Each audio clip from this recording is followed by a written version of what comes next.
Hace unos días Kylie compartió con sus seguidores que iba a revelar algo que la tenía destrozada, y se comenzó a rumorear que quizá había terminado su relación con Chamo Salas, pero no fue así.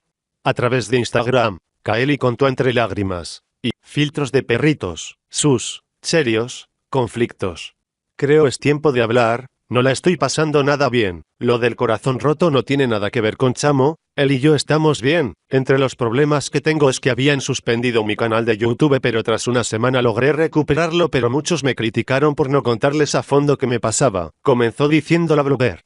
Aunque no ofreció muchos detalles, dijo que su último problema es que habían intentado golpearla. Hay una persona que casi me agarra a golpes hoy por un pésimo servicio que me dio, es un asco esa persona, la tipa me iba a agarrar a golpes, es una maldita. La situación la hizo pública a través de varios stories, y arrobó a la presunta agresora quien es una estilista que reside en Beverly Hills. Los objetivos del video eran dos, el primero que sus seguidores denunciaran cibernéticamente a la mujer para que le suspendieran sus redes sociales y el segundo dejarle una moraleja a sus suscriptores.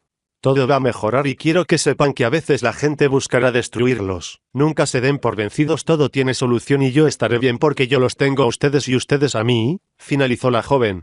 Aunque pudo pasar desapercibido, el hecho fue retomado por el youtuber Maurguno quien comentó el suceso y dio a conocer su punto de vista.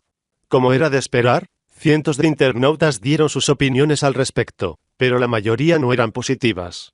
Otros de sus escándalos ocurrieron hace pocas semanas. Primero cuando se filtró en redes un video íntimo grabado hace más de 6 años y otro cuando acusó a Google de defender la violencia. Gente que vive en el pasado y se preocupa por un video de hace 6 años. Mis amores, ustedes me conocen y saben cómo soy en realidad, soy la misma que se preocupa por hacerlos reír y que pasen un buen rato siempre y a la gente que quiere joderme, decía el tuit.